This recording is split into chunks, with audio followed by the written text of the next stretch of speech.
কোনো বাধা বিজয় ঠেকিয়ে রাখতে পারবে না বলে জানিয়েছেন জামাত ইসলামের আমির ডাক্তার শফিকুর রহমান। কুড়িগ্রামে নির্বাচনী সমাবেশে তিনি বলেন, ভোটে জয়ী হলে লাভ দলীয় নয়, জাতীয় সরকার গঠন করবে জামাত। জানান, নতুন বাংলাদেশ হবে সবার, কারো জমিদারি মেনে নেবে না জনগণ। বিস্তারিত জানাচ্ছেন ইয়াসিন রানা। ত্রয়োদশ জাতীয় নির্বাচনে দেশব্যাপী প্রচারণায় অংশ নিতে কুড়িগ্রাম সরকারি কলেজ মাঠে নির্বাচনী সমাবেশে যোগ দেন জামায়াতের আমির ডাক্তার শফিকুর রহমান।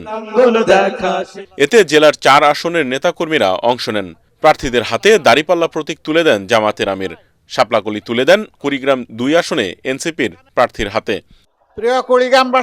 এ সময় শফিকুর রহমান বলেন, নদী শাসনের নামে 54 বছরে ব্যাপক লুটপাট হওয়ায় কুড়িগ্রাম অবহেলিত, অনুন্নত। জানান, এমন বাংলাদেশ গড়ে তোলা হবে যেখানে বঞ্চিতদের অধিকার আদায়ে রাস্তায় নেমে মিছিল করতে হবে না। দরিদ্র পরিবারের মেধাবী ছাত্ররা রাষ্ট্র নেতৃত্বে থাকবে। বাংলাদেশের সবচাইতে পিছিয়ে পড়া, সবচাইতে বঞ্চিত জেলার নাম হচ্ছে কুড়িগ্রাম। এই কুড়িগ্রাম থেকে আমাদের উন্নয়ন শুরু হবে ইনশাআল্লাহ। দেশে নারীদের নিরাপত্তা নেই জানিয়ে তিনি বলেন, ক্ষমতায় গেলে নারীদের নিরাপত্তা বিধান করাই হবে জামাতের প্রথম কাজ। একটি দল এবং তাদের লেলিয়ে দেওয়া কিছু কাণ্ডজ্ঞানহীন মানুষ আজকে বাংলাদেশের বিভিন্ন জায়গায় মা বোনদের, নারীদের গায়ে হাত দিচ্ছে। এই বাংলাদেশ হবে ইনশাআল্লাহ জনগণের বাংলাদেশ।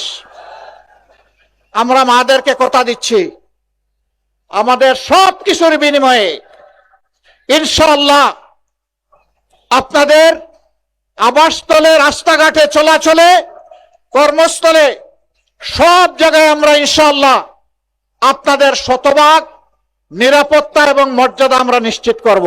নির্বাচনে জয়লাভ করলে জাতীয় সরকার গঠন করার কথা জানান জামায়াতের আমির।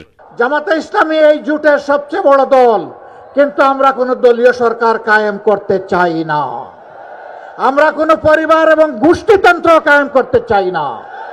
আমরা বাংলাদেশ জামাতে ইসলামীর বিজয় চাই না, আমরা চাই 18 কোটি মানুষের বিজয়। বাংলাদেশের কোনো বিদেশি প্রভু থাকবে না জানিয়ে তিনি বলেন, নতুন বাংলাদেশে কারো জমিদারিও মেনে নেওয়া হবে না। যুবকরা তৈরি হয়ে যাও, এই বাংলাদেশ তোমাদের হাতে তুলে দিচ্ছি ইনশাআল্লাহ। এই বাংলাদেশের ভার তোমরা বহন করতে রাজি আছো? মোবারকবাদ। এগিয়ে যাব, কেউ থামাতে পারবে না ইনশাআল্লাহ। বাধা মানবো না ইনশাআল্লাহ, বাধা মানবো না। কোন বাধাই এবার জনতার বিজয় আর ঠেকিয়ে রাখতে পারবে না ইনশাআল্লাহ।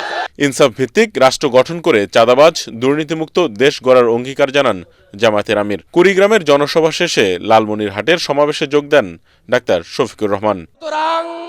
ইয়াসিন রানা, এটিএন বাংলা।